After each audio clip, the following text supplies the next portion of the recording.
Assim, porque está sendo super importante para a gente estar com você aqui hoje, porque nós estamos realmente inaugurando esse espaço da Laços em Cena, né? A princípio pensamos em estabelecer uma discussão, uma conversa apenas com o teatro, né? Porque é muito comum na psicanálise haver uma discussão com o cinema, né? Quase todas as escolas de psicanálise e os grupos se propõem a discutir com o cinema. E aí eu falei, gente, vamos fazer diferente, né? Vamos discutir com o teatro. E aí pensamos logo na sua peça, nessa possibilidade pela proximidade, e começamos a discutir. Nós já avançamos nessa proposta, agora vamos estabelecer conversas com várias manifestações artísticas, né? Seja pintura, escultura, tatuagem, vamos ao Museu do Bispo do Rosário, queremos discutir também com o pessoal da música, né? Como eu falei, vamos também convidar umas pessoas que estão fazendo umas pesquisas musicais. Então a gente quer estabelecer essa conversa com as diversas manifestações artísticas. Então, você é o nosso convidado especial hoje, né? Você está inaugurando conosco esse espaço. Estou muito feliz de você estar aqui conosco. Queria que você falasse assim, um pouquinho da tua trajetória, né? Enfim, vamos tratar da peça, até porque nós fomos assistir a peça. Assistimos, fomos lá assistimos juntos com essa proposta. Ontem sentamos, discutimos aqui sobre a peça para tentar, pelo menos, discutir um pouco com você. Mas, inicialmente, a gente queria ouvir um pouquinho do teu percurso, né? Que é um percurso muito bonito. A gente sabe que você, né, acabou de ganhar 2 prêmios super importantes do teatro, mas para chegar nesses 2 prêmios teve um percurso aí, né? Aí a gente queria que você falasse um pouquinho. Falasse bem em linhas gerais mesmo. Assim, eu comecei a fazer teatro em Três Rios, cidade que eu nascia, em 93. E aí era um teatro amador, né? Não tinha grana, era só para se divertir mesmo, prazer total, né?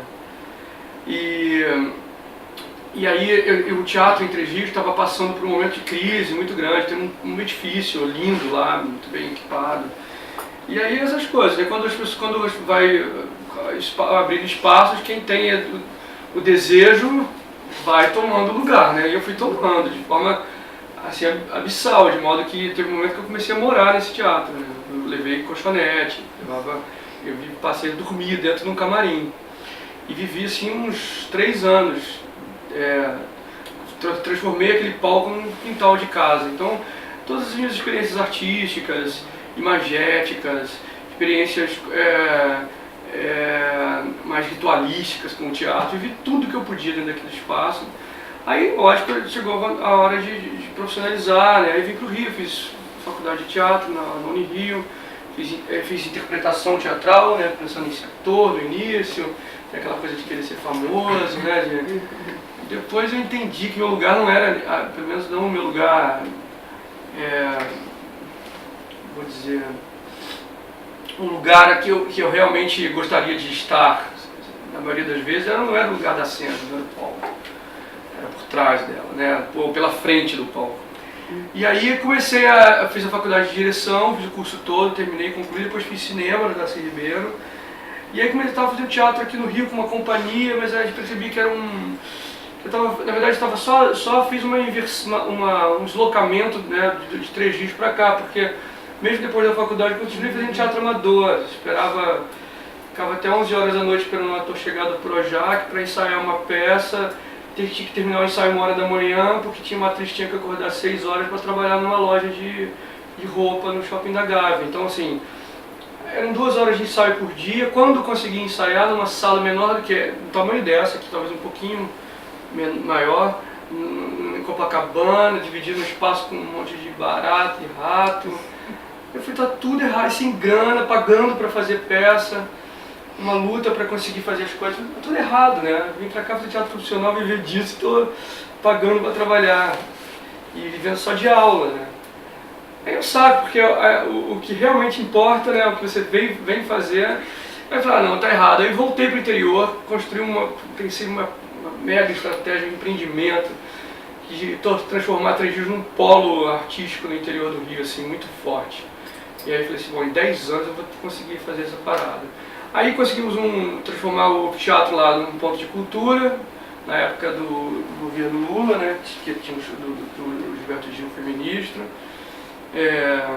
todo mundo super fazendo cara torta para o Gilberto Gil como ministro da Cultura, né, um artista, não, tinha que ser um administrador, um produtor, mas foi incrível realmente o que ele fez. E aí nos pontos de cultura a gente conseguiu criar um centro de formação de artistas e técnicos lá em Três Rios. A gente teve mais, no final das contas foram quase, não foi mais, quase 1000 jovens de periferias envolvidos nos projetos. E enfim, foi um momento muito importante assim, da minha carreira, porque eu realmente percebi quanto a minha profissão, meu movimento poderia mudar a vida das pessoas, perspectivas, abrir perspectivas, né, horizontes. E daí a gente conseguiu patrocínios com iniciativa privada, Light, Caixa Econômica, Nestlé, e aí fizemos um dos maiores festivais de teatro do país lá durante 5 anos, chamava Off Rio, trazia espetáculos de fora do Brasil, Espanha, Equador, México, foi incrível.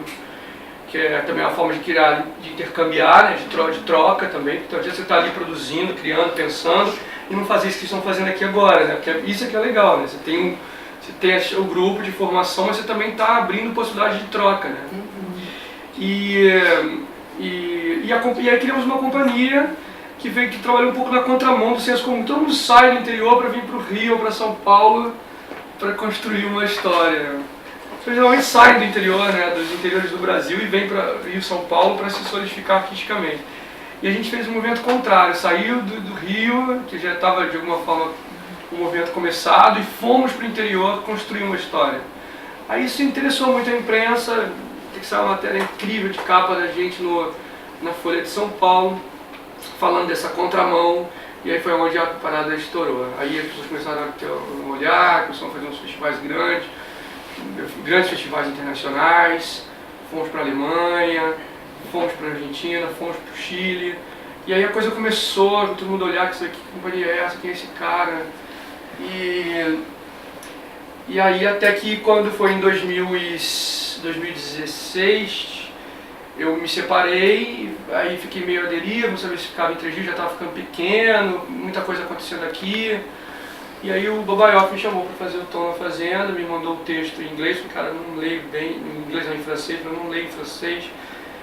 Aí ele falou, tá bom, eu traduzir para você ler. Quando ele começou a traduzir, e eu fui lendo, falei, pô, esse texto é bom, é bem escrito, tem uma estrutura aqui que me interessa, toca num tema que eu acho que precisa falar, e de uma forma delicada, sofisticada, eu acho, assim. E, geralmente quando esse assunto da homoafetividade é abordado na cena de maneira geral, assim, ou ele é muito erotizado, ou ele é muito, ou cai na ironia, no deboche, na brincadeira, né, na afetação e tal. Então, eu achei a peça sensacional, falei, pô, vamos fazer. E aí ele conseguiu um patrocínio da Oi, e a gente ficou 2 anos tentando patrocínio, foi exatamente 2016, não, 2 anos não, foi 2015 na verdade isso. Até 2017 tentando patrocínio, até que a Oi falou, bom, bora lá. E deu o patrocínio, a gente fez a peça. Aí eu vim morar aqui, aí eu falei, vou voltar para o Rio agora. Foi ótimo, voltei no momento certo e já voltei num momento muito bom da carreira. E vamos lá, Rodrigo, vamos falar da peça, né, gente? Vamos falar dessa peça. Assim, eu assisti 2 vezes, né? Eu tive o privilégio de assistir na estreia e assistir no segundo momento. Assim, teve um momento da peça que me tocou profundamente. E falando com você sobre essa pessoa que assistiu a peça e falando do momento que tocou, eu acho que o teatro é um pouco isso, né? A arte, né? A gente é que vê a beleza, a gente que vê, e na verdade tem muito das nossas questões, né, projetadas ali, né? Às vezes o diretor, o texto não tem nada a ver com aquilo e a gente vai dando sentido, vai dando interpretação, né? O momento que mais me tocou na peça, assim, é aquele momento da mãe, né, que os filhos falam, né, que queriam ela morta, né? E aquela passagem que ela faz de conta que não sabia, mas sabia, né? Que eu acho que cabe nos 2 sentidos, né? Tanto nessa cena, quanto na cena das cartas, das coisas, né? Daquela caixa que ela tinha, né? Aí eu fiquei, gente, interessante, né? O que toca cada um, né? Assim, e você, o que você achou da peça, assim? Uma coisa que eu tenho curiosidade, aquela lama toda, aquilo tudo é você que cria? Como é que é isso, Rodrigo? A lama estava na peça? No texto foi uma é isso que a gente não sabe, a gente queria entender. No texto, porque assim, engraçado que eu fui dar uma entrevista assim, há 2 semanas no Sem Censura, e a pergunta foi exatamente essa: qual é a função do diretor, né? Porque a minha mãe, por exemplo, ela não sabe o que eu faço até hoje. Ela não sabe qual é o meu trabalho, porque você vê o cenário, está lá, o cenógrafo faz um cenário, está lá, o figurino está no corpo do ator, o ator está ali, né? O texto é o que ele fala. Todo mundo está muito claro os papéis, agora o diretor que faz. Qual é a sua criação? Qual é o que é a tua criação? Que Parece que eu sou um ensaiador, né? Que fica ali mandando, eu estou ali, a hora de chegar. Porque essa figura do diretor é uma figura muito nova no teatro, né? Ela não existia. Ela surge com o advento do cinema. Assim, o diretor antes era um ensaiador. Ele não era uma figura. Primeiro, ele não tinha esse lugar de poder, de importância, de controle, né? Ele não tinha uma ideia de concepção, de criar uma leitura de uma obra. O autor geralmente escrevia, já dando todas as indicações de ação, de qual era o cenário, de que hora que apagava a luz, que hora que acendia a luz, enfim.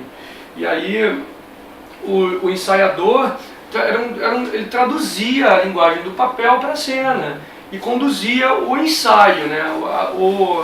Como conduzia uma reunião, né? Não era um artista, era um mero técnico, né?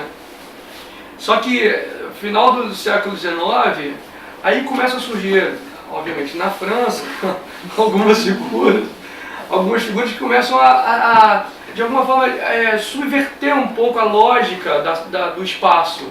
Começa com o espaço, né? Que tem um cenário que é no caso do Tom, tem um cenário que é uma cozinha de uma fazenda.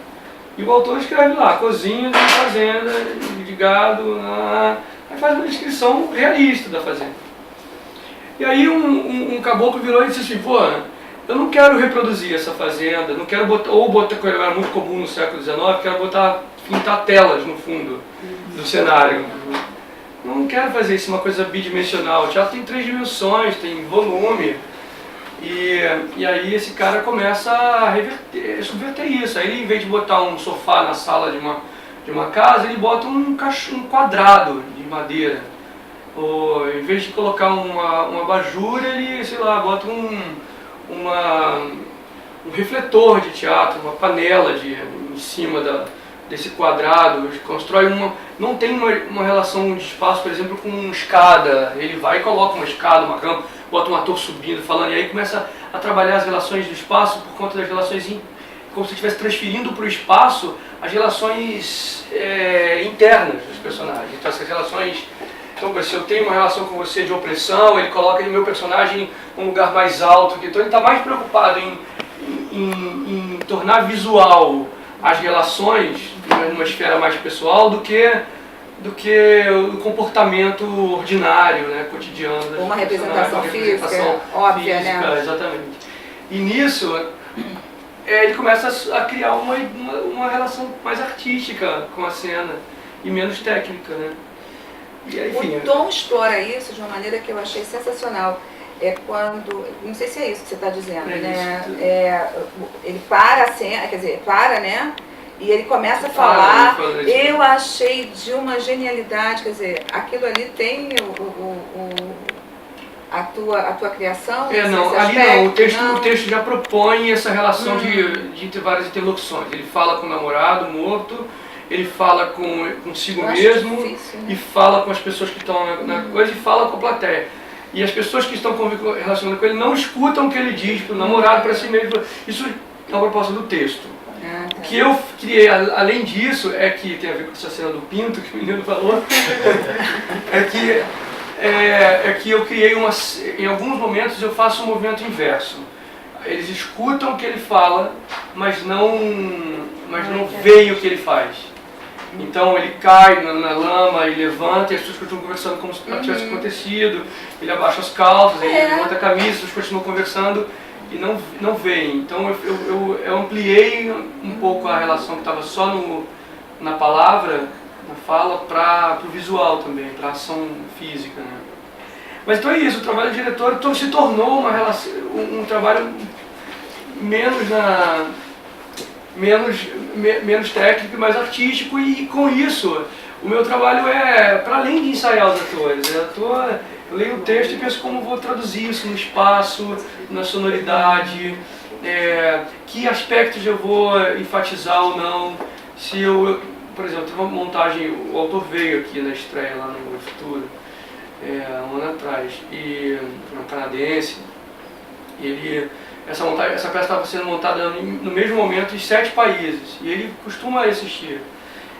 E ele falou que teve uma montagem em Kiev, que era uma montagem que os 2 personagens eram afetadíssimos, assim, bem bichona mesmo, assim, coisa de trejeitos e tudo mais. Então era quase um travesti, foi quase um trans, assim.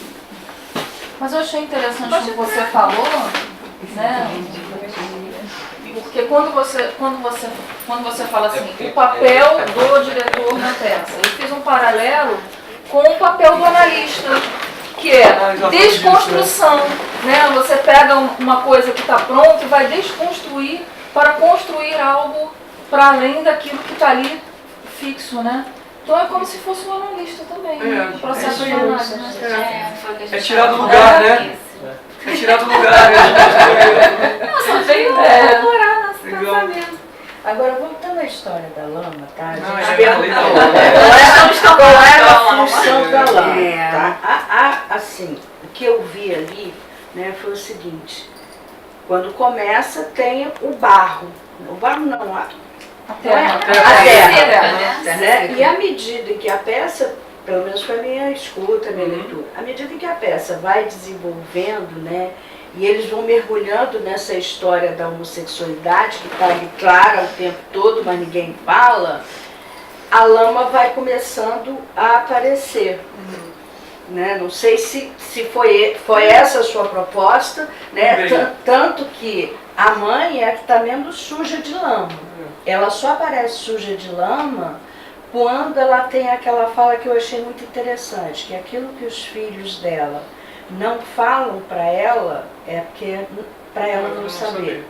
Né? Nessa cena ela aparece com os pés sujos de lama, até então ela não está suja de lama. Né? Então a gente ficou com essa questão assim, qual a função da lama ali, porque eles vão, até a cena assim que está mais evidente, que está surgindo algum clima, alguma coisa entre o irmão e o namorado, eles estão completamente lameados, eles se jogam, lutam ali, rolam na lama. Então a gente ficou com essa questão, se essa seria uma proposta sua mesmo. Sim. É uma proposta da encenação, da direção mesmo. Tem proposta, Rodrigo, assim, a proposta é de... Porque eu fico preocupada com isso, né? A gente dá tanto sentido a uma peça, a uma obra, mas é essa a proposta do diretor, digamos assim? Como assim é juntar, assim, de passar uma mensagem específica? Claro que sim. A gente tem uma clareza de que não é possível controlar todas as leituras, obviamente, né? Claro. Mas é importante que eu estabeleça alguns parâmetros, algumas possibilidades de leituras, né?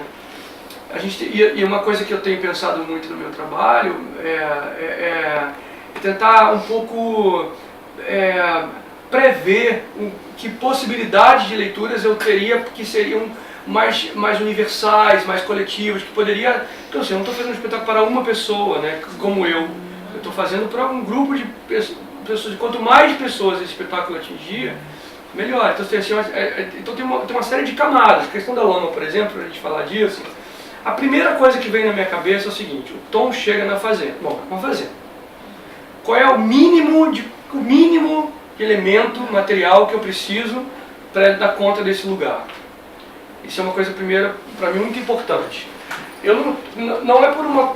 Porque tem uma coisa no teatro que às vezes as pessoas... a precariedade do teatro, né? Porque assim, a gente faz uma peça com 200 mil reais. Que é um orçamento muito baixo. Um filme, por exemplo, não se faz com, sei lá, um filme... É difícil até falar disso hoje, tem gente que faz filme com 100 mil, mas geralmente é um filme profissional, é para cima de 1 milhão, né? A gente faz teatro com 100 mil, né? Com 200 mil, 150 mil. Então tem uma precariedade no teatro, né? E até para poder circular, porque o filme você gravou, está pronto, você vai circular com uma mídia qualquer, ou até pela internet mesmo, né? Agora, a peça não, você tem que vai para São Paulo, tem que levar tudo. Então, normalmente, isso geralmente é um problema. E as pessoas acham que a gente faz com pouco para poder, por conta para facilitar a logística.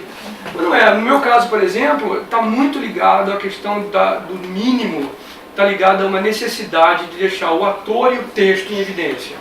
Então, se eu construo uma cenografia grandiosa, que já diz muita coisa, eu dou pouco espaço, inclusive, para o próprio espectador O olhar completar.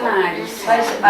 Eu olhar que vai ficar pronto, eu boto a cozinha ali, a cozinha da fazenda, se eu coloco plantação de milho, Concreto o demais. curral, já tá pronto, o cara não precisa construir. Desse modo, se eu tiro essas coisas todas, eu dou uma oportunidade, eu acho que ao espectador, de imaginar. E a gente vai ter, sei lá, quantos currais diferentes, quantas cozinhas, quantas fazendas, quantos milharais diferentes. Agora é interessante, né, que você falou, que você, quando leu o texto, você procurou não focar a coisa, né, a questão homoafetiva, de uma forma caricaturesca, né, ou de uma outra forma que você procurou, assim, mostrar, acho que o sofrimento que tem, né, as dificuldades que as pessoas têm de falar nisso. Eu acho que a Lama foi o diferencial aí, né, no sentido, como você falou, né, o autor falou que na Rússia foi uma coisa mais caricaturesca, né, os atores eram afetadíssimos, essa coisa toda. Sim. E eu acho que, não sei se foi a sua intenção, né, mas eu acho que a Lama ajudou você a tirar um pouco do foco essa questão que normalmente, essa visão que se dá quando se toca nessa questão da homossexualidade. Sim. Na verdade, a primeira questão para mim foi essa. Então, assim, pensar no mínimo. Quando eu penso em fazenda, eu penso em terra. É uma imagem que me vem na cabeça. Eu não sei nem porquê, qual é a minha relação com esse lugar, que vem a terra. Mas é só para dizer a questão da lama, que aí a gente junta essas coisas todas. Então, a primeira coisa é isso, o mínimo. Segunda coisa quando eu pensei que o tom, aí eu pensei em terra. Aí eu falei assim, pô, eu trabalho muito com ações físicas, né? Essa é a minha... até foi um tópico importante lá nessa discussão, desse trabalho que eu vou fazer lá na TV, porque geralmente as preparações de elenco, os trabalhos dos atores ficam muito em torno de uma compreensão psicológica do personagem, né? Qual é o desejo do personagem, o que move ele, os obstáculos. Aí vem para Stanislavski, você é de teatro? Que legal. Acaba muito nesse lugar, porque tem uma necessidade um pouco de ter uma compreensão racional, assim, e justificar as ações dos personagens, né? E eu tenho uma tendência a não ir por esse lugar, de tentar um pouco... Porque a ideia de personagem é uma ideia complexa. Primeiro porque, assim, o personagem não existe, né? O que existe ali é o ator, não tem personagem. O personagem é um recorte do ator. Então, se a gente vai fazer uma peça, né, e você vai fazer, sei lá, a Julieta do Shakespeare lá, do Romeu e Julieta, essa Julieta... Você não é mais pelo Grotowski? Não. O Grotowski está mais para as ações físicas do que o Stanislavski, sim, sem sombra de dúvida. Mas ainda assim, eu penso que, de alguma forma, o que está me interessando na Julieta não é encontrar a Julieta que o Shakespeare escreveu, até porque, enfim, em outro tempo, em outra cultura, mas é encontrar o que tem de a Julieta em você, né? A tua memória, o que você vai emprestar para essa relação, para esse personagem. E aí, e sempre tratando a coisa muito... Eu nunca falo com um ator, por exemplo, de um diretor, o ator que fala assim, é porque ela, né? A personagem. Porque ela não faria isso, ou ela... Falando da personagem. Ou ele é muito animado, ou ele é muito calado, sei lá, ele, ela. E eu sempre trato muito com você, né? Tipo, você quer encontrar uma justificativa para poder continuar nesse lugar, por exemplo. Que é uma coisa que eu falava muito pro Babaioff, pro Tom. Você quer encontrar, você, Babaioff, quer encontrar uma justificativa para ficar nessa fazenda. Por que você não vai embora? Aí ele começa a Parece pensar. um analista questionando o seu paciente. Exatamente. Por que você... Meu trabalho é esse, é fazer pergunta o tempo todo. Sim, questionar o desejo. Por que você não vai embora? Eu acho que ele não vai embora, não. Por que você não vai embora? Aí Aí bate de outro jeito, né? Aí tem uma pergunta para ser respondida. Não, você não precisa responder para mim. Vai para a cena e responde na cena. Por que você não vai embora? E aí essa questão da ação física me ajuda muito, porque eu vou criando com objetos, com espaço, em relação com o espaço, com a própria ação, possibilidade do ator sair daqui do córtex, né, do raciocínio, do pensamento, e ir para o jogo, para o acontecimento, para aqui agora, né?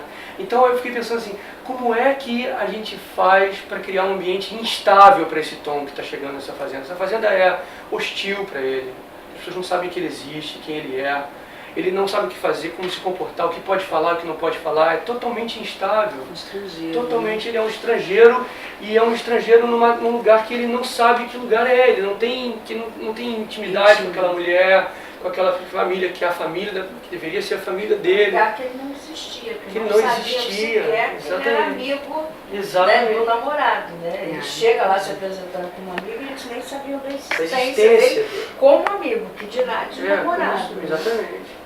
E aí nesse lugar tão instável, aí descobre que existe uma mentira. Logo o Francis chega e diz, ó, se você contar para minha mãe, eu vou te fazer... E aí ele é obrigado a se enfiar dentro de uma situação que ele não previa, não sabe como se relacionar com isso. E essa instabilidade, aí a gente jogou água no chão. Aí um dia a gente estava fazendo uma experiência com essa terra, e aí eu olhei o chão todo do espaço, e aí nessa instabilidade o Babaca não conseguia ficar em pé, e aí eles queriam cadeiras, eles queriam mesa, eles queriam... só um banquinho aqui, eles falavam pra mim, não, sem nada. Primeiro a gente fazia uma improvisação, a gente estava numa casa, de fato, numa casa de um rancho. Diga quem eu sou, né? Como assim? Diga quem eu sou. Eu tô sujeito pensando é sempre um banquinho, que é sempre né? alguém dizendo quem É uma estabilidade. É mais fácil dar um apoio, né? Isso. E aí a gente ensaiava com essa casa, fazia tudo. Depois tira tudo, saía todo o cenário, toda a mobília, tudo. E aí o que eu faço? Aí o ator fica meio rendido, né? Parado no espaço, não tem um lugar para ele apoiar, não tem um assento, não tem uma porta para fazer... Exposto, como ação. Para segurar, completamente exposto, e o piso, que é a única coisa que ele tem contato com a matéria, é difícil de andar, é instável, né? Pode escorregar. Então isso vai trazendo um desconforto para o ator, e ele começa a descobrir um pouco esse lugar do personagem por uma coisa que é material, que é física, que aí sai daqui. Que se você bota para o ator num espaço concreto, cheio de apoio para ele, você precisa se mostrar instável, você precisa se mostrar desconfortável. Aí ele fica tentando reproduzir o que ele tem na cabeça Tem uma coisa E aí, racional, ensaiada, né? não funciona, porque é artificial, né? Artificial, né? Aí quando vai para esse lugar, hoje eles andam naquela lama como... Eles têm uma habilidade impressionante para ficar em pé em cima daquele negócio, impressionante, eu não consigo. Cara, quando eu vou subir para fazer alguma coisa, eu tenho que me segurar, me ajudar. Você quer o banco, né? Eu quero o banco. Ele é diretor, né? Eu posso ter banco, muleta, corda. Rodrigo, eu fiquei pensando, né? A gente cansa de escutar, você falando uma coisa muito interessante, eu acho que para a nossa escuta, né? Eu canso de escutar os atores, atrizes que dizem assim, quando fazem personagens perversos, né? Pessoas muito perversas. Aqueles vilões assim terríveis, né? Tipo uma Odete Reutemann da vida, que todo o Brasil inteiro queria matar aquela mulher. Então assim, a grande maioria dos atores diz assim, vou para casa, preciso de um tempo para poder me despir desse personagem. Você me fez pensar o seguinte, ou seja, é isso, né? Todos temos os nossos vilões em todos os níveis. Então, no que você faz com o seu trabalho, que é não vestir um personagem, meu caro, tire de você o vilão que está guardadinho aí e deixe aparecer. Porque não é um vilão que ele vai incorporar, vai fazer laboratório para aprender. Não é isso? Tá nele. Tá nele, né? O tempo todo, né? E deve ser realmente, talvez seja essa ordem do insuportável, porque a Regina Duarte falou que jamais ela gostaria de fazer um vilão porque ela não gostaria de conviver com uma coisa ruim o tempo todo. Como se fosse possível não conviver, né? Mas eu acho, interessante. Ela não suporta o vilão, né? o lado negro da força dentro dela, né? Freud já tem bem a- falou isso pra gente, né? Esse mal-estar, né? né? Conviver com... Sim, é, Todo porque mundo tem esse... são as 3 feridas narcísicas, né? Quer dizer, o homem, né, acho que já fez, tá no mal-estar, né? Primeiro, que o homem não suporta saber que a natureza não tem jeito, não domina, né? Por mais tecnologia que se tenha, a gente não consegue dominar as forças da natureza. Tem um terremoto, um maremoto, destrói com tudo. O outro grande golpe é a questão do envelhecimento. Aliás, né, a gente que está passando dos 35 anos, a gente já começa a conviver com isso diariamente, né? E realmente não há massagem, não há plástica, não há artifício que vai te restituir essa juventude perdida. E a pior do golpe que o homem, que o Freud aponta, é justamente as relações humanas, né? Não tem jeito, não há coisa de maior sofrimento do que a relação humana, né? Seja com uma pessoa que você ama, até uma pessoa que você odeia, né? E principalmente com a gente, né? Porque a gente é muito dividido, né? O tempo todo a gente está aqui debatendo com esse ladinho lá que a gente quer negar e o lado bom que a gente quer mostrar, Eu né? acho que Tom pontua essas coisas. Tom, as exatamente, contradições as das relações, contradições. né? A gente conversava isso, uma das coisas que a gente chegou até a pegar o roteiro, né, pra gente perceber se realmente se era uma confusão da gente ou não, a gente só lembrava do nome de Tom. Os outros a gente esqueceu. Não lembramos de ninguém. E aí a gente chegou ao ponto de questionar, tinha nome? Porque a gente lembrava a mãe, o namorado, o irmão do namorado e a amiga de Tom. Que Só tinha nome será que tinha que era o que não existia, Tinha né? gente aqui que falou, não Exatamente. tinha. Não, eu acho que eu lembro. Aí a gente fez, realmente tinha. Mas como é que a coisa bate diferente nos outros, né? Aí é a questão da contradição também. A relação é extremamente contraditória. Todo mundo ali tem contradições. Não existe vilão, né? Não tem um vilão. Como que o Tom se adapta, né? Como que ele fica alienado àquele lugar, né? Vai se adaptando. Sim, vai vestindo aquele lugar, né? É. De modo que no final ele tá ali, dando nata fresca pra ela Isso. tomar, Nossa, chamando a outra de mãe, levando Até hoje eu tenho aquela imagem, né, dele puxando o bezerro, né? Pra nascer. Eu falei, Fora que meu aquela cena Deus. foi bonitíssima. Oi? Foi de uma beleza, né? Aquela cena Sim. que eu acho que é um ponto de virada e no qual a contradição dele ficou mais forte do que o primeiro tom que chega. Pelo menos eu pensei em 2 tons. O tom que chega, o que ele vai Que não girando, existia, que vai né? girando, Que vai não girando. existia, E aí joga um né? balde de lama nele, um foco de luz vermelho que Vai. dá uma virada. E aí a partir daí, depois no Ali vira final... uma chave. É. O nascimento do bezerro é uma chave que vira ali. Tanto que essa talvez seja a melhor resposta que a gente encontrou, pelo menos no aspecto mais factual, para responder a pergunta por que ele não vai embora, né? Então, aí esse é o lugar onde o Babayoff segura. Assim, tipo, ali ele diz assim, ele não vai embora porque ele tem um filho ali. Ele teve um filho naquela fazenda. Aquele bezerro é o filho dele. Não pode ir embora e largar aquele E bezerro. um filho quebrado, né? Exatamente, é um filho quebrado. Difícil. É um filho quebrado. Tem uma Necessidade especial. uma deficiência, né? É como todo filho, né? E ele não pode sair, não pode deixar o filho quebrado Todos na os fazenda. filhos. Até porque ele sabe, aí isso mais factual, mais superficial, ele não sabe que se ele for embora, o Francis vai matar o bezerro. Mas eu achei muito interessante a transformação do Francis também. É maravilhoso. Né? Agressivo, opressor, né? É. E quando ele faz Perfuminho. aquela cena do perfume, que ele faz É. assim, eu fiquei encantada, Ele vai né? casar, Francis? Só faz o meu filho de casamento. É uma contradição interessante, né? Porque ele ao mesmo tempo que ele é truculento, que ele é capaz de... Ele tinha aquela sensibilidade, aquela delicadeza, Aquele né? assassinato, quase frio, gente, como você mata alguém desse jeito? E no final você vê o assassinato, você não precisa mais de elemento. Não. A imaginação já foi tão bem construída, É. você já se botou tanto na Não, peça, aquela morte que você vê a morte de inteira. lembrar, nossa, Que você vê a morte rasgar inteira. pessoa. É uma coisa que Foda. invade Tá bom, né? mesmo, né? E foi muito louco, porque quando a gente estava construindo essa cena e ele estava contando que tinha feito isso, eu pedi o ator para dar uma parada na cena agora. Eu lembro bem desse momento, esse foi um momento muito intenso no processo. Esse processo foi muito louco, assim, mexeu com muita coisa. A vida da gente ficou meio... Eu estava morando na tua casa na época, né? E aí teve um dia que eu pedi para parar o ensaio, falei, cara, vem cá, fica aqui. Aí botei ele encostado um puff assim, que tinha lá na casa. Falei, Gustavo, sobe aqui em cima dele. Aí o Gustavo subiu. Então, olha bem dentro da boca dele, abre um pouco a boca. Eu falei, agora vai, bota a tua mão aqui. Aí foi, botou a mão, agora vai, sente como é que é, vai no limite. Rodrigo, aí eu vou segurar, Rodrigo. Aí eu falei, não, calma, não faz nada, só sente a possibilidade dele. Fica um pouco aí. Vai, agora imagina esse som que ele narra, que está saindo da boca. Nossa! O cara começou a tremer, o Gustavo Vaz, que foi o que você viu.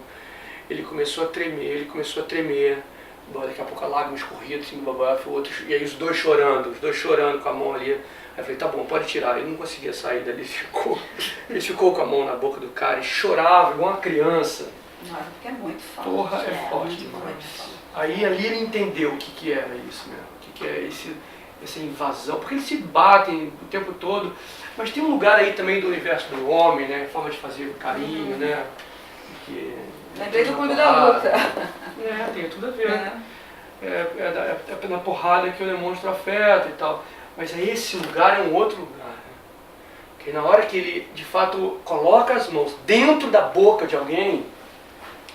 Nossa. É a construção que você falou, que vai primeiro do físico para vir para depois você sentir aquilo. Né? Você não faz só a abstração primeiro para depois... Exatamente. Aí quando ele constrói isso na narrativa, porque a gente não vê essa cena, né? Ele conta as duas vezes. Primeiro ele a gente vê, Rodrigo. A gente vê. A gente vê. Eles não fazem, né? Sim. Só que aí ele vai e acessa isso sem querer, sem pensar, ele acessa esse lugar. Você trabalha, quer dizer, o teatro e esse trabalho aí mostra claramente do que se trata a realidade psíquica. Né? A gente assistiu aquele assassinato. A gente assistiu a fala de todo mundo. A gente presenciou o Tom falando com o outro na cena. Então, assim, tudo aquilo aí, o que é construído no imaginário nosso, né? A partir dos elementos que você coloca, né? Então, acho que fica muito claro ali isso pra gente. Né? Essa é uma das funções da lama, né? Que a gente estava falando do barro ali. Agora, tem outras coisas também, né? A questão tem a questão da estabilidade que eu falei, do espaço, do desconforto. E tem um terceiro elemento que tem a ver com que aí o que você já... Como é que eu não esqueci? A Mônica já falou, que tem a ver com essa coisa da sujeira, né? Da sujeira do lugar. Porque exatamente, é a mentira, né? A mentira ali pra mim é a grande questão da peça. Né? Muito grande, né? Eu acho que ali, especificamente, tem uma mentira, uma história não verdadeira que é construída para, de alguma forma, para proteger, né? Porque ele diz isso, ele constrói essa história da namorada, do irmão, para proteger a mãe, para proteger a família, para se proteger. Amando a mãe o tempo todo, né? E ele próprio, né? Quanto mal ele fez para si mesmo, né? Tentando se proteger de uma coisa que não era possível, que se ele tivesse olhado para isso de uma outra forma, tivesse sido mais claro, tivesse sido mais fácil. Mas a mentira é instável, né? A mentira também é instável. Né? Ele traz uma sensação de conforto, né? Ainda mais quando você... Quando ele fala,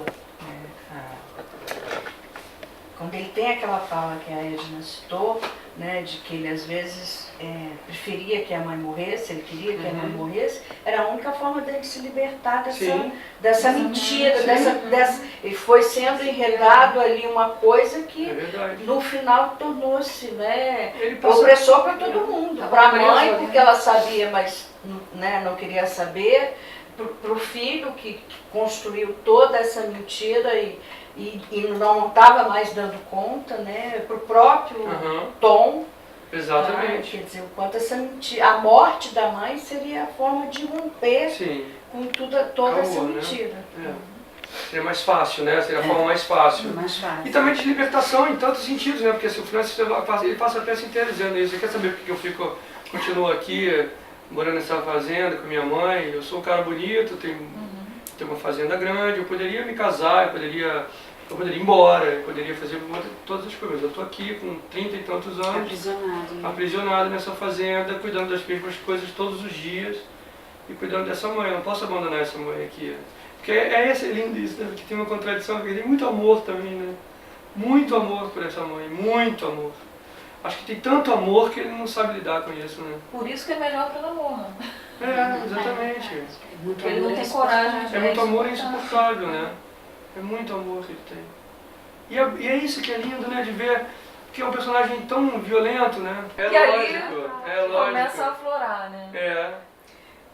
Eu chego a pensar nessa questão da bissexualidade mesmo, né? Total.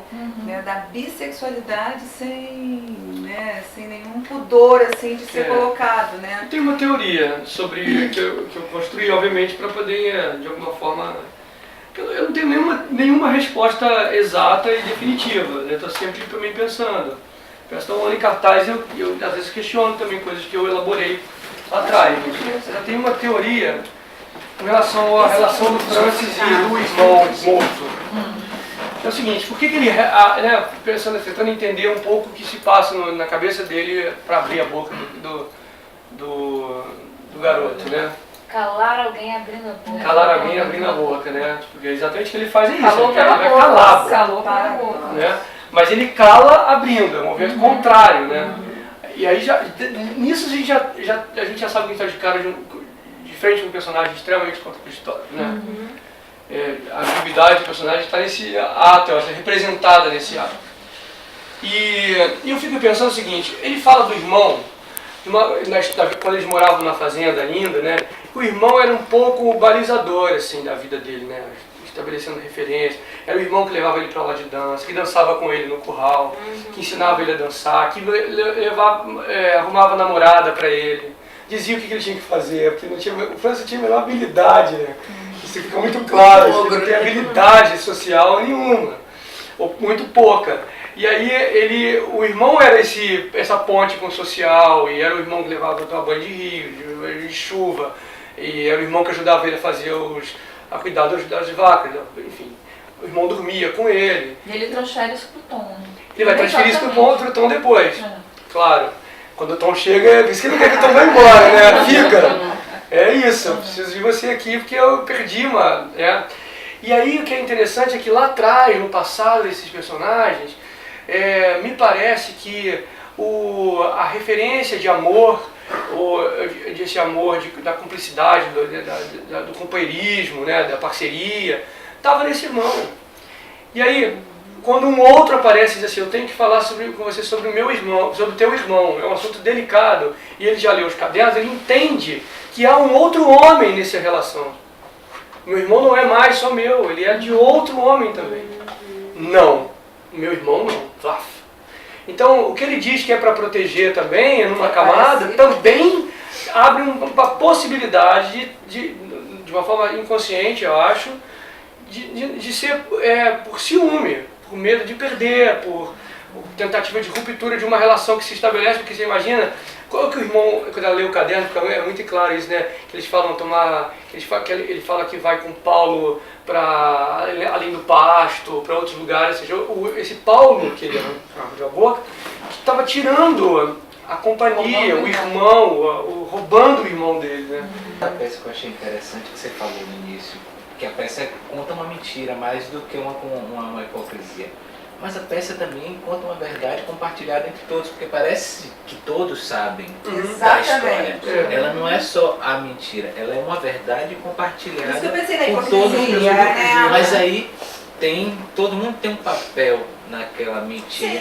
Toda uma encenação, né? Vida é assim, para manter, mas é uma verdade. A gente fala sobre a mentira também diz muito da coisa, São os né? segredos claro, não ditos, mas escancarados. Que Sim, a mentira diz muito sobre as a relações. verdade, né? Também. E eu acho que claro que tem mentiras também contadas que escondem a verdade, né? Mais do que outras, mas eu acho que aquela não. Aquela sempre foi mais do que uma mentira, aquela sempre foi uma É o verdade. silenciamento.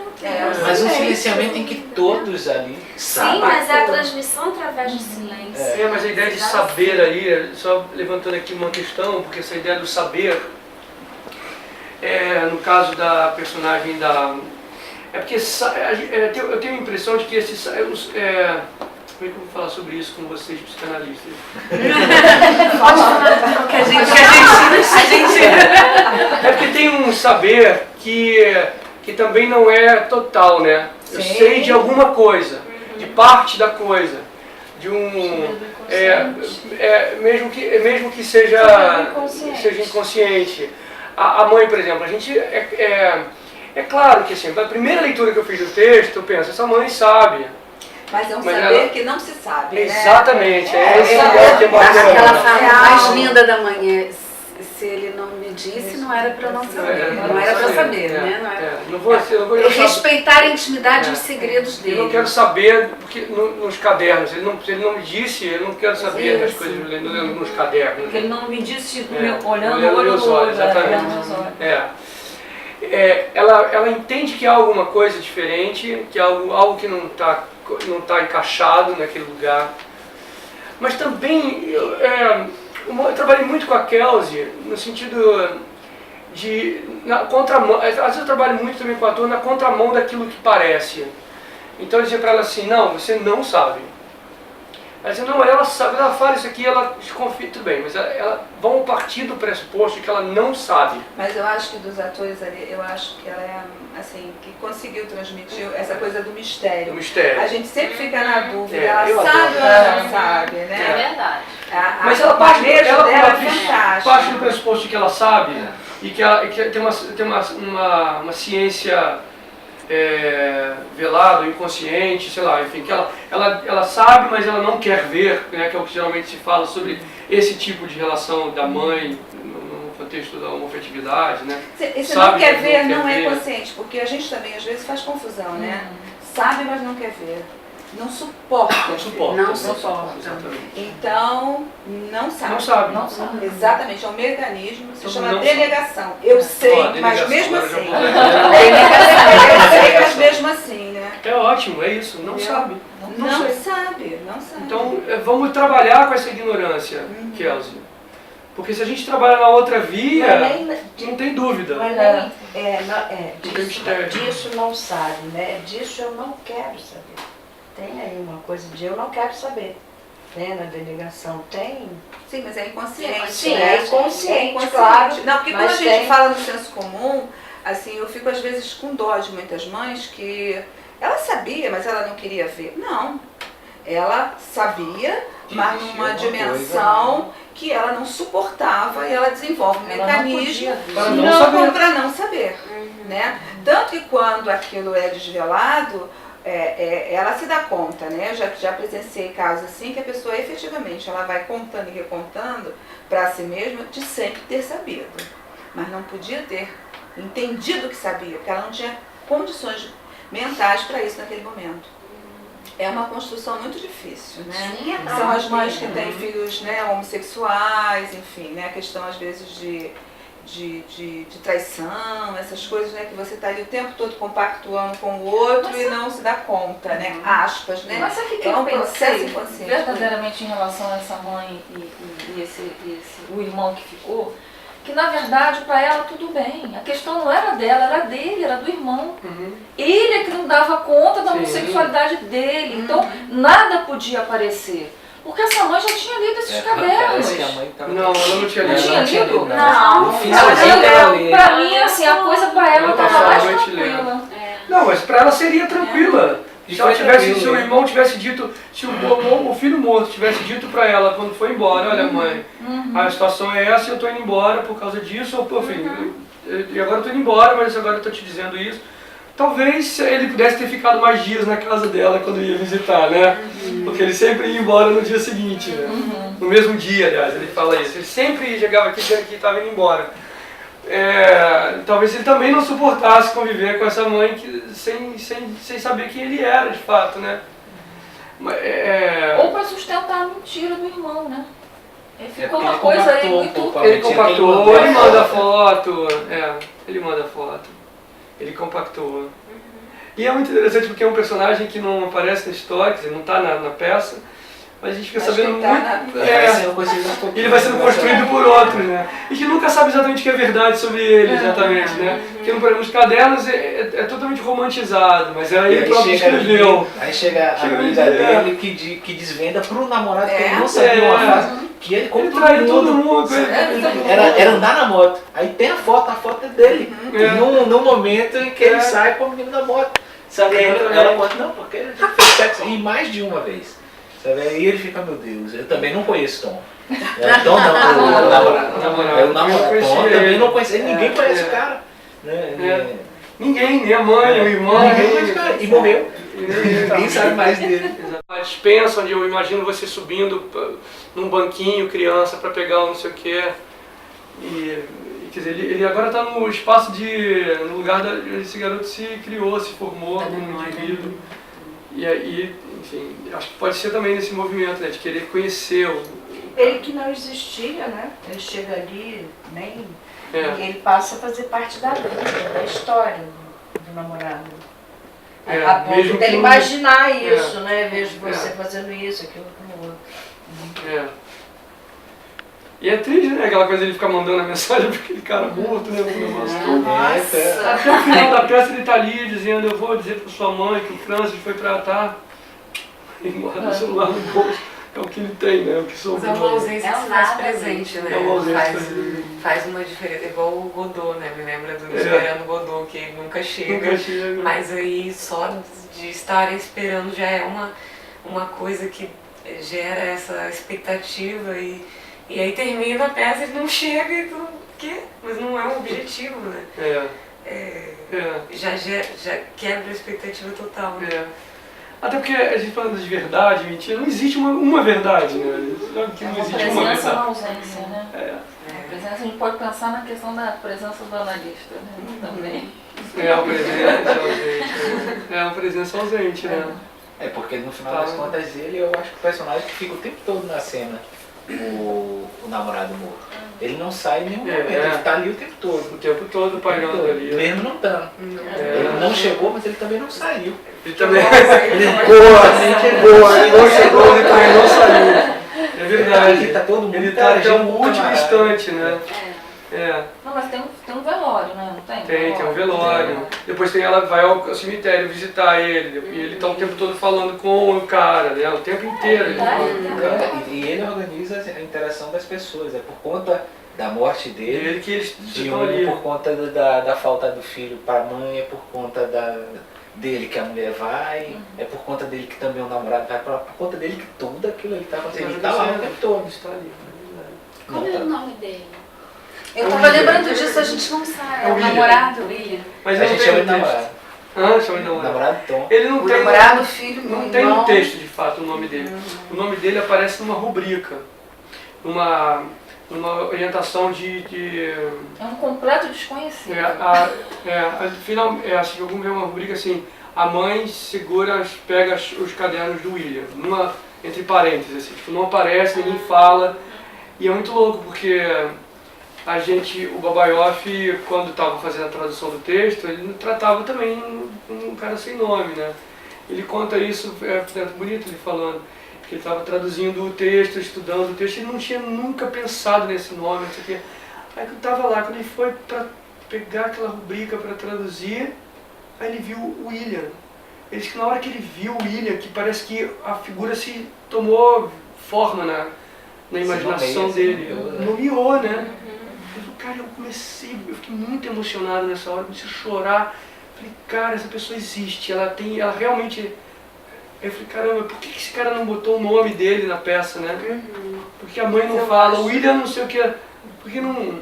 O William tinha o cabelo desse tamanho, sei lá, por que ela não fala William? Ele fala ele.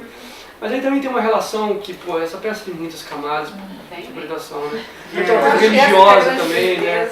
Eu também acho. Eu acho a beleza é justamente dele, do que não existe, do que não tem nome, que é possível estar presente em todos os momentos da peça, né? E construído por todos, pela mãe, pelo Tom. E aí tem uma coisa religiosa também, né? Porque ela é muito religiosa, então ele também, com uma letra maiúscula, também faz uma relação direta com Cristo, né?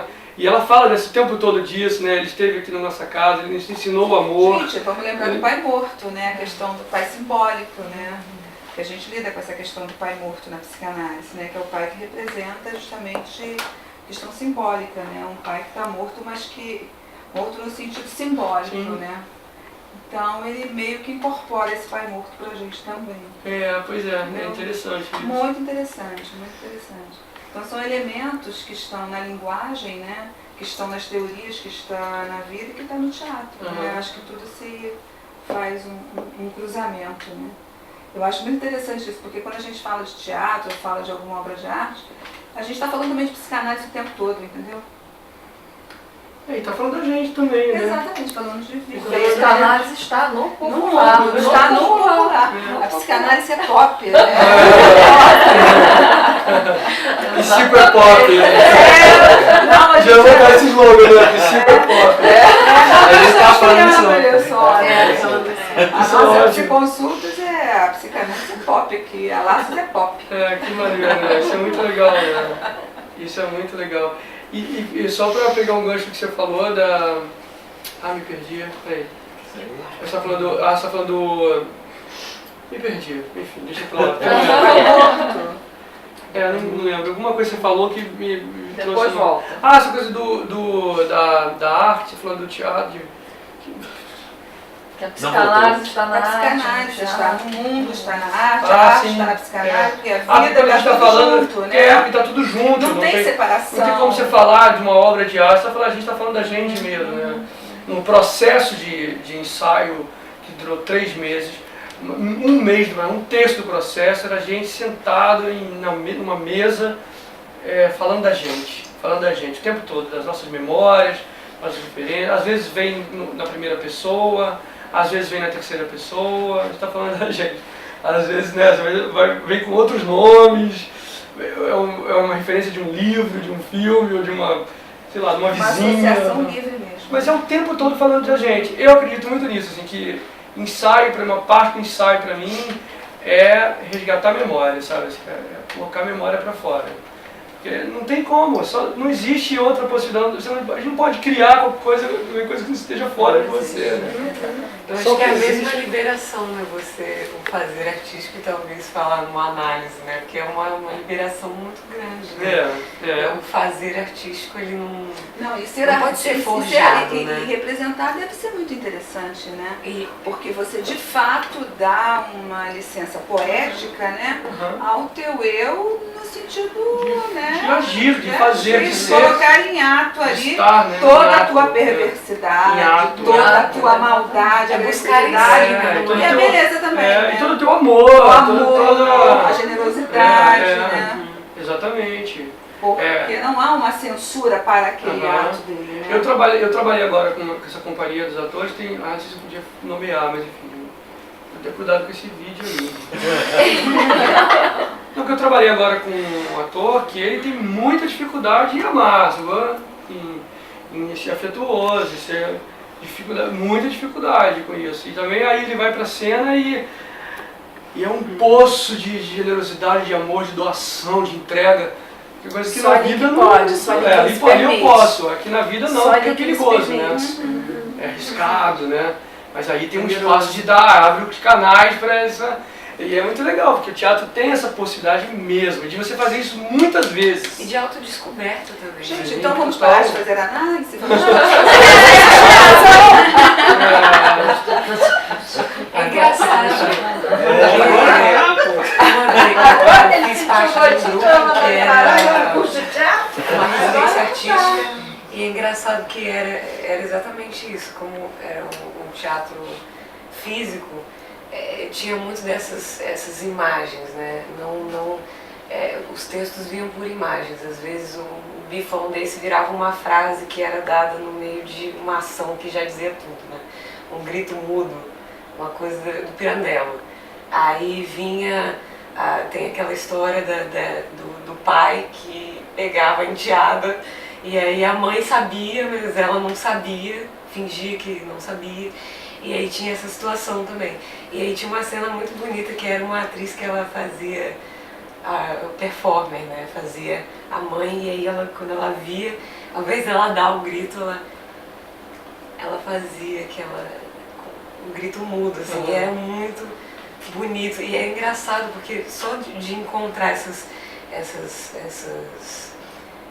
cenas no físico, muito mais do que você representar esse texto, era quase uma sessão de terapia, porque no final as pessoas, depois do ensaio, as pessoas estavam, cara, meu namorado me bate E aí vinha todo um Deus monte Deus. de coisa, todo mundo É. se soltava, Esse- falava. Gente, mas isso é um Situações lugar que eu bizarras. fujo. Eu dou muita aula de teatro por aí, né? E aí, geralmente isso vem à tona, né? Vem à Porque o tona, teatro faz essa coisa. E É eu, uma catarse, né? É uma um catarse. processo. mas exatamente, olha, né? eu tenho pavor. Quando isso começa a entrar nesse lugar, eu imediatamente corto para outra coisa. Porque senão vira uma loucura. Porque os atores, ainda mais quando você está num elenco, por exemplo, eu dou aula na Cal, né, de teatro, lá na faculdade. E é uma galera muito jovem, mais jovem, assim, e que ainda não está inserido no mercado, né? Eu vou sair que eu vou ficar. Ah, sim. Prazer, viu? Igualmente. E aí tem um lugar que às vezes vai um pouco para isso, que tem uma necessidade também de falar de si, porque óbvio, natural, mas quando isso também entra quando falar de si, que tem um limite, né? Quando você fala de si dentro de um lugar que eu vivi uma experiência que serve para esse personagem, bacana, tá? Agora, quando vai para um lugar da catarse, aí eu não sou profissional dessa área, eu não posso abrir esse lugar. Mas não tem como, eu acho que... Não, mas eu tento segurar. Isso é uma parada que eu não tenho como... Que senão, já aconteceram situações difíceis que eu não sei me relacionar Como com isso. manejar. Não, mas não manejar. é esse lugar. Não é minha... Eu tenho muito não é medo mesmo. disso, muito medo. É perigoso, é perigoso. Uma vez teve uma menina exatamente que num curso que eu estava dando no SESC, lá em Alagoas, e aí a gente falando de dramaturgia, era um curso de dramaturgia, nem era um curso da ação não, era um curso de dramaturgia. Mas aí teve uma hora que eles estavam com umas ideias e eu falei assim, então agora vamos colocar essas ideias um pouco em prática, para ver como é que esse diálogo acontece no fluxo. E aí ela foi fazer a cena, aí ela se emocionou na cena exatamente de abuso, uma relação abusiva entre um vizinho que cuidava dela e do irmão. E aí ela fez a cena, aí eu vi que ela se emocionou muito, e aí percebi que era muito pessoal aquele lugar. Porque também é interessante quando o teatro, de alguma forma, abre uma possibilidade de aparelhamento num lugar de... Porque também eu trago muito para essa coisa da consciência também, sabe? O ator, eu acho que o ator é importante que ele saiba o que ele tá, por que ele está fazendo aquilo, o que ele está fazendo. Quando eu falo de a gente tirar um pouco da coisa daqui, né, do córtex, do racional, é um pouco na sensação, na ideia de abrir uma possibilidade para a vivência. Mas nunca desconecta. Se o ator perde a consciência, já ela entrou numa onda e ela queria, ela começou a se emocionar muito. E ela começou, aí ela foi, como era uma improvisação, ela foi para agredir o cara, começou a bater no cara. E aí foi uma situação completa, ela começou a se vingar do outro, da figura. Eu falei, meu Deus, isso não. Ela perdeu completamente eu não posso dizer, mas assim, havia uma quebra da consciência, do controle. Aí não, o ator. Mas eu acho mais interessante num sentido assim de cura, sabe? Não de vamos utilizar isso para isso. Às vezes até serve, mas você misturar o pessoal também ali também é um lugar que você quase... É muito perigoso, né? Mas eu acho que num sentido de cura, porque igual você estava falando do ator que não consegue amar na vida real, mas ali ele consegue soltar. E é meio isso, né? Na verdade as pessoas elas se sentem tão à vontade naquele ambiente artístico que se torna essa cura, né? E aí elas se sentem à vontade de falar das experiências que tiveram. E isso é legal, não de levar toda essa dor pra cena, porque aí você vai viver isso a temporada inteira. Não tem como, você não vai se emocionar de quinta a domingo, durante 6 meses. Imagina, o Tom vai fazer 200 apresentações. Como é que faz? A gente precisa montar um consultório lá, sair dos atores, né?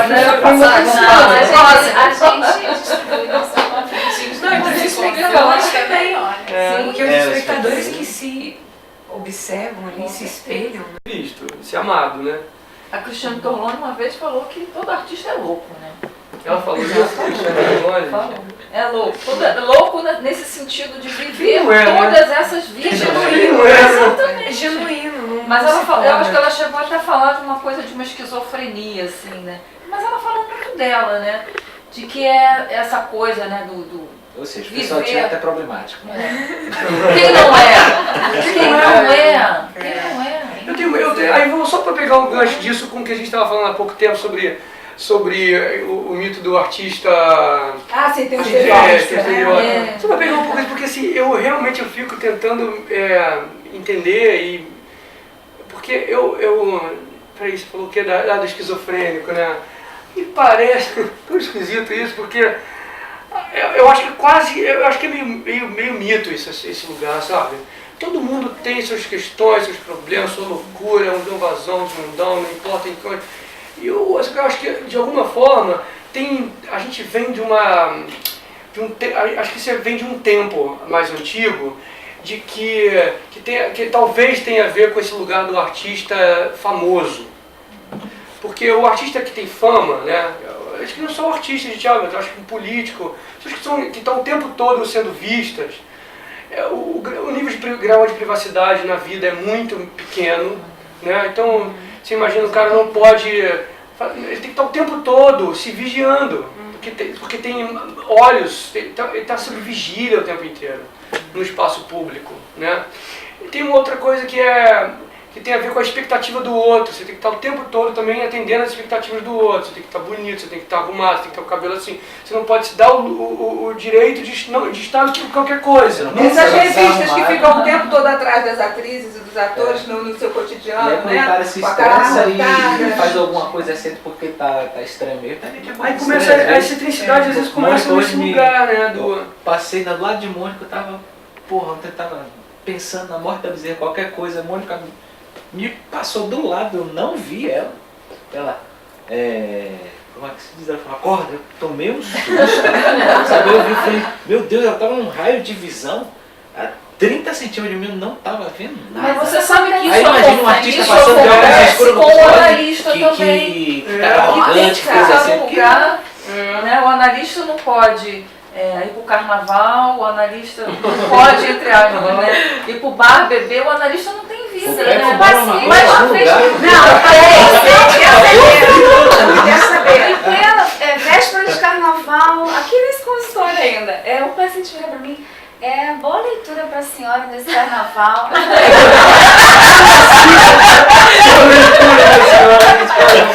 Aí eu tinha que dizer Aí porque ela tá fantasiada lá no centro.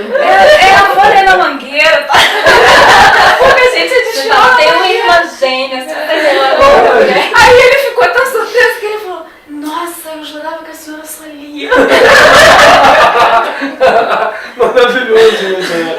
Maravilhoso. Ué, aquela senhora, aquela paciente do Tipinho, né, que você já conhece lá do nosso exemplo, ela foi embora essa semana e acredito porque a gente se cumprimentou, né? Que eu falei, Ana, você vai almoçar? Ah, tá, não vou, tá. E aí ela ficou muito aborrecida, né?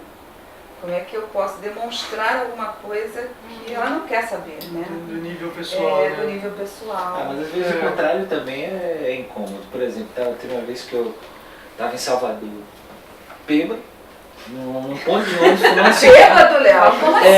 Você é um analista bêbado? Sabe, eu tava andando e do nada fiquei bêbado.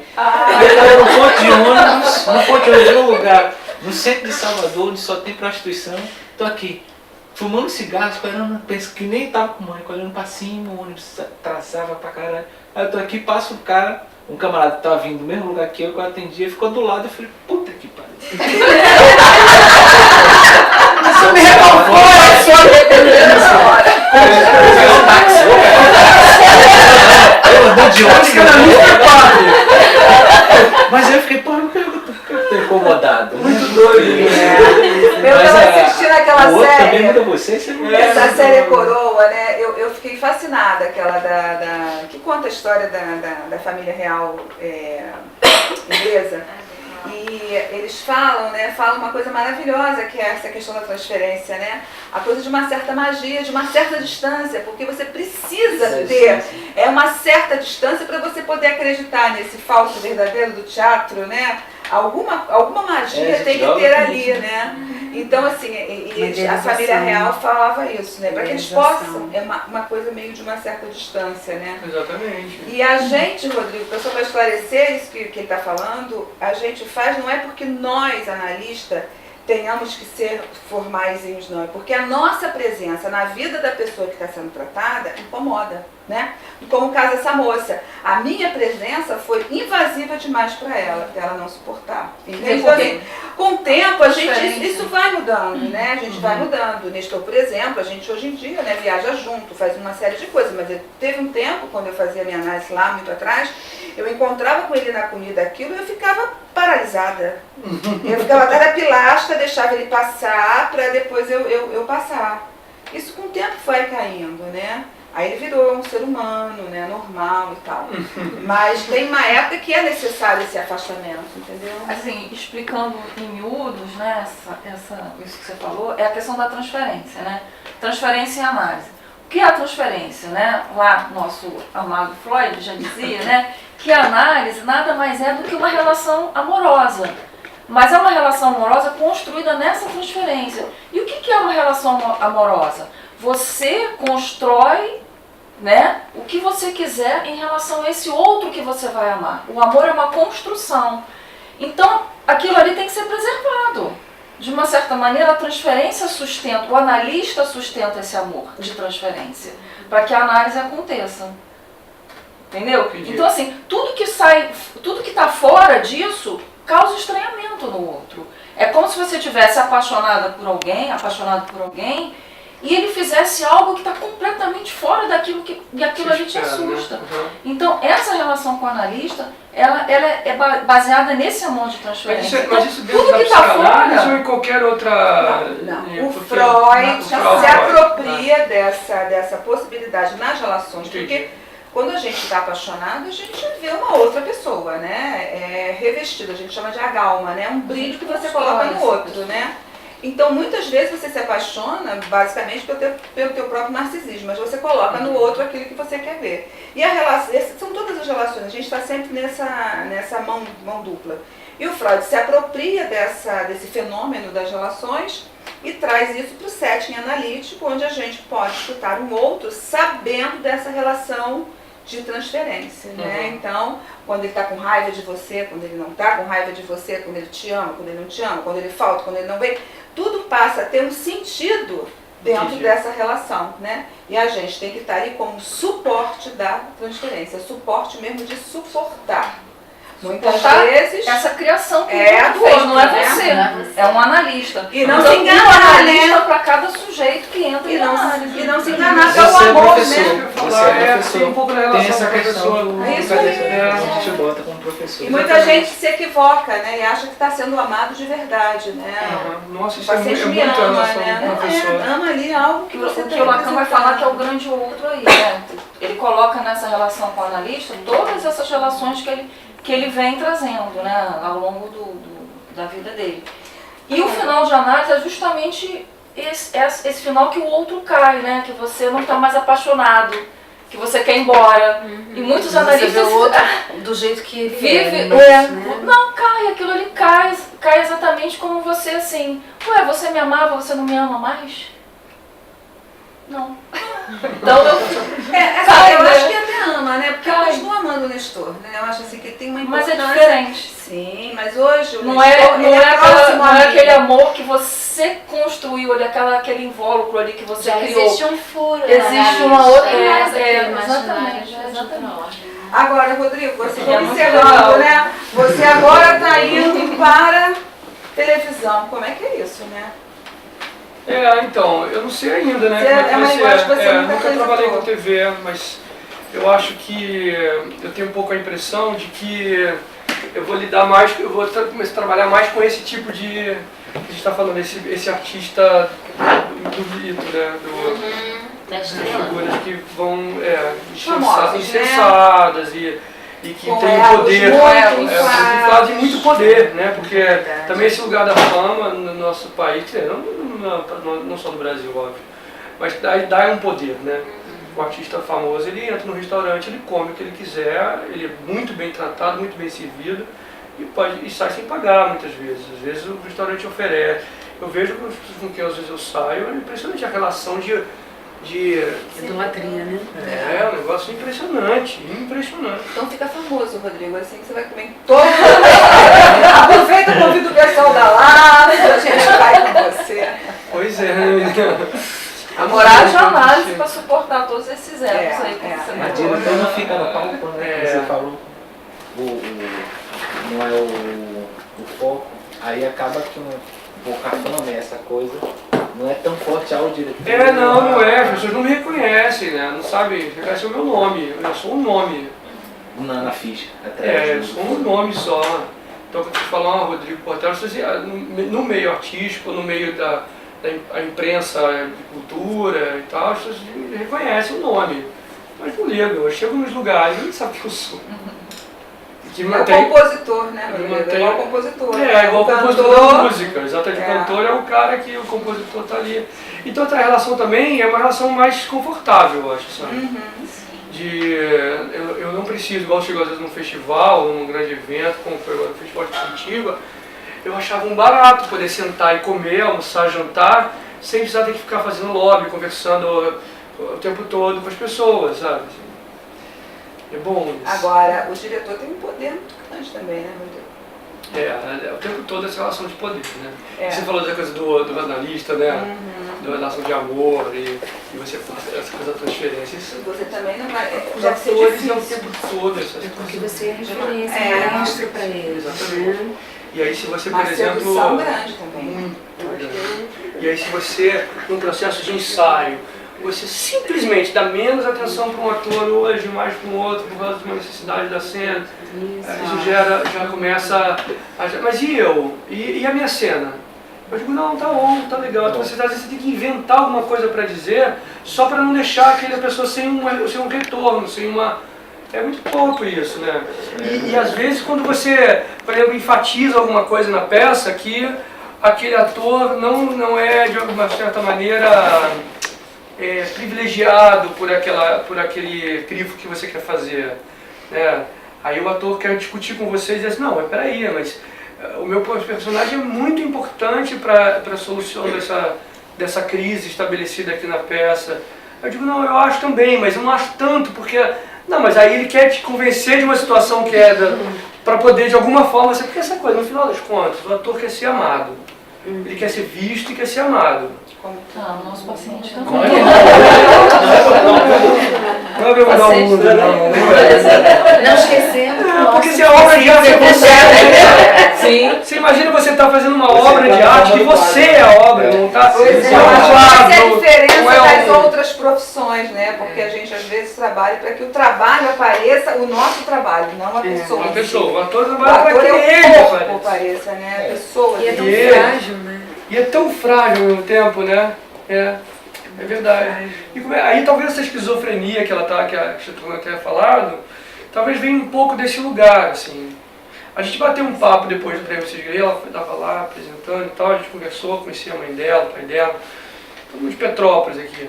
E a gente estava conversando um pouco e a gente estava falando um pouco sobre esse lugar, assim. Ela está fazendo pouca coisa, também tem uma hora que não suporta também esse lugar de estar sempre em processo, sempre novo, tudo novo. Porque para o ator é isso, né? Cada vez que vai fazer uma peça, um filme, uma novela, é tudo novo. A gente não tem como levar a coisa, lógico, a experiência, mas é outro universo, é uma outra caixa, uma outra janela que você vai abrir em você para uma experiência que é sempre inédita na vida.